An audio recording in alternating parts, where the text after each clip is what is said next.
দেখুন, এই ভদ্রলোকের না মস্তিষ্ক বিকৃত আছে। মুখ্যমন্ত্রী এবং ওর মুখপাত্র দুজনেরই এটা মস্তিষ্কে ভারসাম্যহীনতার গণ্ডগোল আছে, সুতরাং ওদের কথা সবটা গুরুত্ব দেবেন না। এই রাজ্য সরকার তারা একেবারে পরিকল্পিতভাবে যে কোনো ভিন্ন কণ্ঠস্বর তাকে সহ্য করবে না। এই নিয়োগ প্রক্রিয়া নিয়ে মামলা আছে, আগামী দিনে শুনানি হলে সবটাই বাতিল হবে। আমরা দেখলাম যে বেঙ্গল ফাইলের যে ট্রেলার লঞ্চ হচ্ছে তাতে বাধা দেওয়া হলো। আমরা ইতিমধ্যেই কিন্তু দেখেছি বাম আমল নিয়েও বিভিন্ন সময় বিভিন্ন সিনেমা হয়েছে। আমরা দেখেছি যে মনীষার অন্তর্ধান, সেখানে একেবারে কুণাল ঘোষ নিজে অভিনয় করছে, ধনঞ্জয় দেখেছি লাল পতাকার আড়ালে মিটিংয়ের ছবি দেখানো হয়েছে। হঠাৎ করে এমন কি হলো যার জন্য বেঙ্গল ফাইলকে বাধা পেতে হলো? আপনারা তো কখনো বাধা দেন কেন? এর আগে তো অনিক দত্তের ছবি ভূতের ভবিষ্যতে বাধা দেওয়া হয়েছিল এবং সুপ্রিম কোর্ট থেকে রাজ্য সরকারের ওপর পেনাল্টি ইম্পোজ করা হয়েছিল। এই রাজ্য সরকার তারা একেবারে পরিকল্পিতভাবে যে কোনো ভিন্ন কণ্ঠস্বর তাকে সহ্য করবে না। ঠিক যেমন কেন্দ্রীয় স্তরে দেখেছি আমরা মোদী সরকারকে, তারা ভিন্ন কণ্ঠস্বর সহ্য করেন না। কলেজের অধ্যাপক কি একটা আর্টিকেল লিখলেন, তাকে কলেজ থেকে তাড়িয়ে দেওয়া, তারও জেল নেওয়া, ওমর খালিদকে এত বছর আটকে রাখা, এইসব আছে। আসলে আমি যেটা মনে করি যে বেঙ্গল ফাইলসটা সাধারণ মানুষকে দেখালে সাধারণ মানুষ এটা ঘৃণা ভরে প্রত্যাখ্যান করতেন। কেন এই বিবেক অগ্নিহোত্রী তিনি কখনো কোনো ছবি এখনো পর্যন্ত যে কটা করেছেন তথ্যভিত্তিক ছবি করেন না, তিনি একটা বিকৃত রাজনৈতিক মানসিকতা নিয়ে ছবি করেন। তো সেটা সবাই দেখলে আপত্তির কী ছিল? গোটা টলিউড তো ওদের দখলে, তো ওরা পাল্টা একটা ছবি করতে পারতেন বেঙ্গল ফাইলসের বদলে, যে অগ্নিহোত্রী ফাইলস বা মোদি ফাইলস করতে পারতেন। কিন্তু সেটা করার মতো ক্ষমতা বোধ হয় ওদের নেই। কেন ওরা এত মিথ্যে কথা লোককে বলেছে, কোনটা সত্যি দেখাবে? আজকে এই ধরনের কোনো একটা স্বাধীন শিল্পক্ষেত্রে, চলচ্চিত্র হোক, বই হোক, নাটক হোক, তাকে জোর করে বন্ধ করে দেওয়া, সেটা প্রকৃতপক্ষে কিন্তু নেতিবাচক দিক থেকে ওই ছবিটার বাজার দর বৃদ্ধি করার একটা পরিকল্পনা। কাশ্মীর ফাইল দেখেছি, কেরালা ফাইল দেখেছি, সেখানে তো বাধা কখনো পাই। তাই কারণ সেখানকার মানুষ দেখি তাকে বর্জন করেছে। গোটা ভারতবর্ষের লোক বুঝেছে এই ছবিগুলো তথ্যভিত্তিক নয়। এটা আমার মনে হয় একটা গোপন আতাত ছিল, সেই জন্য এটা হই করা হলো। এখন এই ছবিটা বাজারে বিক্রি হবে, গোপনে গোপনে বিক্রি করবে বিজেপির লোকেরা, সেখান থেকে তারাও কাটমানি খাবে, প্রচারও করবে। এই সামগ্রিক একটা পরিকল্পনা থাকলেও থাকতে পারে, যে আছেই, আমি সে কথা বলছি না। এমার্জেন্সির সময় আমরা দেখেছিলাম যে ইন্দিরা গান্ধীর যে সিচুয়েশন, সেই সিচুয়েশন নিয়ে এমার্জেন্সি নামে একটি মুভি বার করা হয়েছিল। সেখানে কিন্তু ইন্দিরা গান্ধী বা তার ফ্যামিলির লোক বা কেউ কংগ্রেস কিন্তু কখনো কোনো বাধা দেয়নি। কিন্তু এখানে দাঁড়িয়ে তৃণমূল সরকারের কোথায় অসুবিধা হচ্ছে? ওদের ভূতের ভবিষ্যতে বা কী অসুবিধা ছিল, তাই না? আসলে এরা কোনো স্বাধীন সৃষ্টিমূলক কাজকে গ্রহণ করতে পারে না। কেন? ওদের কাছে সর্বশ্রেষ্ঠ কবি হচ্ছেন মমতা, ওদের কাছে সর্বশ্রেষ্ঠ চিত্রশিল্পী হচ্ছেন মমতা, ওদের কাছে সর্বশ্রেষ্ঠ গল্প লেখক হচ্ছেন মমতা। অতএব মমতার যে মান ঠিক করেছেন, অন্য যে কেউ তো এই মানের অনেক ঊর্ধ্বে, সেই জন্যেই ওরা আর এটা করতে দেবে না। যার ফলে ওরা দেখবেন, আমি তো দেখলাম কবিতা উৎসবের উদ্বোধনী একটা কবিতা পড়লেন আমার পরিচিত বন্ধু সুবোধবাবু।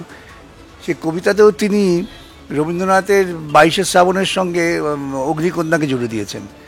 মানে মানুষের চিন্তা চেতনার অবনয়নের এমন পরিস্থিতিতে ওরা পৌঁছে গিয়েছে যে কেউ আর স্বাধীনভাবে, স্বাধীন চিন্তায় গুণমান সম্পন্ন কোনো শিল্পকর্ম তৈরি করবে সেটা ওরা মেনে নিতে পারবে না। বিবেক অগ্নিহোত্রীর একেবারে বৈধতা নিয়ে প্রশ্ন তুলছেন কুণাল ঘোষ, বলছেন রাজ্যের বাইরে বার করে দিন। দেখুন, এই ভদ্রলোকের না মস্তিষ্ক বিকৃত আছে। মুখ্যমন্ত্রী এবং ওর মুখপাত্র দুজনেরই এটা মস্তিষ্কে ভারসাম্যহীনতার গণ্ডগোল আছে, সুতরাং ওদের কথা সবটা গুরুত্ব দেবেন না। আমরা দেখলাম সুবল সোরেন তিনি একেবারে মারা গেলেন, এর দায় কে নেবে স্যার? সম্পূর্ণ দায় রাজ্যের মুখ্যমন্ত্রী এবং এই রাজ্য সরকারের। তারা পরিকল্পিত করে দুর্নীতি করেছেন, যার ফলে সমস্ত চাকরি বাতিল হয়েছে।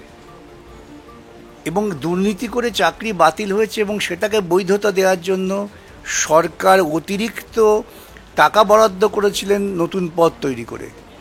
অর্থাৎ দুর্নীতি করেছি যখন এটা প্রকাশ্যে এসেছে নিজেকে সংশোধন করব তা নয়, দুর্নীতিকেই আমি বহাল রাখবো। সেটা হচ্ছে ওই এ রাজ্যের মুখ্যমন্ত্রী, তার মুখপাত্র, কি নাম বললেন আমি নামটাও করতে চাই না এই মুহূর্তে, তাদের কাজ। দুর্নীতিকে বহাল রাখো। একেবারে বিচার ব্যবস্থার দিকে আঙুল তোলা হচ্ছে, বলা হচ্ছে বিচার ব্যবস্থা চাকরি খেয়েছে, বিকাশ রঞ্জন ভট্টাচার্য চাকরি খেয়েছে। ওরা দুর্নীতি করবে না, কেউ ধরলেই বিপদ, মহা মুশকিল। আমি চুরি করেছি, বেশ করেছি, তুমি কেন চোর ধরতে গেলে?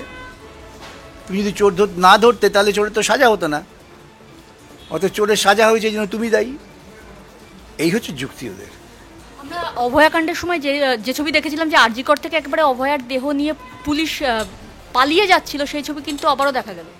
দেখা যাবে তো, কেন এই রাজ্যে 2011 পরবর্তী সময় থেকে পুলিশ প্রশাসনকে পরিকল্পিতভাবে ব্যবহার করা হয়েছে দুর্নীতি, রাহাজানি, বাটপাড়ি, এই সমস্ত কাজের যারা করেন তাদের সুরক্ষা দেওয়ার জন্য। সাক্ষ্য লোপাট, এর বিরুদ্ধে যারা লড়াই করেন তাদের বিরুদ্ধে পুলিশকে দেখবেন তৎপর, লাঠি হাতে ঘুরে বেড়াচ্ছে, সে ছেলে হোক আর মেয়ে হোক, এই নিয়ে কোনো তাদের দ্বিধা নেই। আজকে এই যে হত্যাকাণ্ডগুলো ঘটছে, ধর্ষণগুলো ঘটছে, প্রত্যেকটা ঘটছে কিন্তু দেখবেন একটা প্রতিষ্ঠানের ভেতরে। ধর্ষণকে আগে হয়নি, হয়েছে, কিন্তু সেটা কোথাও লুকিয়ে ঝোপে ঝাড়ে আড়ালে হতো। এখন সরাসরি হাসপাতালে, কলেজে, আরেকটি নার্সিংহোমে ইত্যাদি এমন বৈধতা দেওয়া হয়েছে মানসিক দিক থেকে ধর্ষণকে। সর্দি কাশি, আজকে যদি রাজ্যের মুখ্যমন্ত্রী বলেন যে শরীর থাকলে সর্দি কাশি হয়, ধর্ষণও হবে, তাহলে যারা ধর্ষক তারা তো উল্লসিত হবে। আরেক দল আছে, তারা বলেন যে ধর্ষণটা বিলকিস বানু নিয়ে, যে ধর্ষণটা উচ্চবর্ণের অধিকার। উচ্চবর্ণ যদি নিম্নবর্ণের জনি উপভোগ করে তা সেই নিম্নবর্ণের জনি মুক্ত হয়ে গেল, উচ্চবর্ণ তো তাকে মুক্ত করে দিলেন।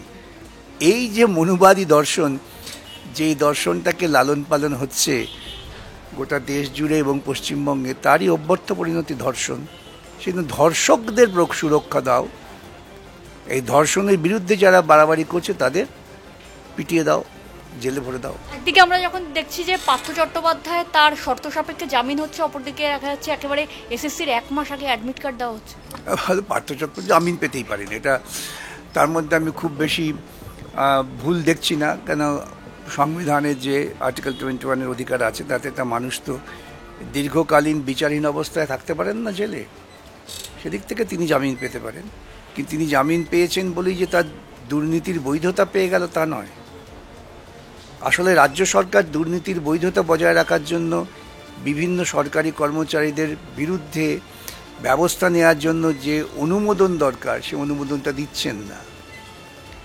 রাজ্য সরকার তো অভিভাবক, তার তো প্রাথমিক কাজ যে কোনো একজনের বিরুদ্ধে অভিযোগ এসছে তদন্ত হোক, সে তদন্ত হওয়ার পর নিজে ফিরে আসবেন। সিবিআই এর গাফিলতি দেখতে পাচ্ছেন? সিবিআই গাফিলতি আছেই।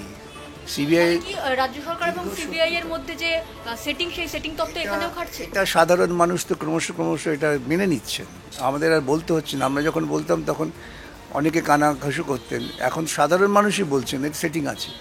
একেবারে এসএসসির ঠিক পরীক্ষার 1 মাস আগে অ্যাডমিট কার্ড দিয়ে দেওয়া হলো। ভালো করেছে, অ্যাডমিট কার্ড দিয়েছে 1 মাস আগে। প্রফেশনাল অ্যাডমিট কার্ড বলা হচ্ছে।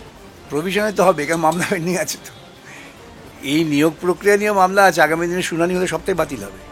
আচ্ছা, এখানে মুখ্যমন্ত্রী মমতা বন্দ্যোপাধ্যায় বলছেন যারা অযোগ্য ছিল তাদের একেবারে ফর্ম বাতিল করা হয়েছে। অযোগ্য তো কেউ না, সবাই যোগ্য। একদল সরাসরি দুর্নীতির সঙ্গে যুক্ত, মুখ্যমন্ত্রীর কোটারি টাকা পয়সা নিয়ে করেছেন, আরেক দল টাকা পয়সা দিয়ে দুর্নীতি করেননি কিন্তু ওই দুর্নীতির শিকার হয়েছেন। তো মুখ্যমন্ত্রী লিস্টটা কেন জনসমক্ষে দিয়ে দিচ্ছেন না? যে আমাদের মতে সুপ্রিম কোর্ট তো ওদের অধিকার দিয়েছে যে তোমরা যারা সরাসরি দুর্নীতির সঙ্গে যুক্ত তাদের লিস্ট বার করো, কেন লিস্ট বার করছেন না? ব্রাত্য বসু তো একটা সময় বলেছিল আমার কাছে ফেয়ার লিস্ট আছে, আমি দিয়ে দিতে পারি। এইসব লোকেদের কেন কথা বলেন? এদের কোনো আত্মসম্মান বোধ আছে? এরা নিজেরা এমন কোনো কথা বলতে পারবেন যে কথা পরের দিন মমতা উল্টো বললে সেটা দাঁড়িয়ে থাকবেন যে না, আমি যা বলেছি ঠিক? এই সমস্ত মেরুদণ্ডহীন মানুষের কথা গুরুত্ব দেবেন না। যদি ওর কাছে লিস্টটি থেকে তাকে লিস্টটা প্রকাশ করে দিচ্ছে না কেন? তাতে সবাই জেনে যাবেন যে এই লোকগুলো তারা সরাসরি দুর্নীতির সঙ্গে যুক্ত, সরকারের নিজের হিসেবে। আমরা বললে তো আমরা বলবো যে 22,000-এর মধ্যে 20,000 দুর্নীতির সঙ্গে যুক্ত, 26,000-এর মধ্যে। তো ওরা কেন এটা লিস্ট দিচ্ছেন? তো ওদের অধিকার, তথ্য তো ওদের কাছে, তথ্য তো আমার কাছে না। ওদের দেওয়া তথ্যের ভিত্তিতেই মামলা করে আমরা আজকে আদেশটা পেয়েছি, এটা আমরা তথ্য তৈরি করিনি।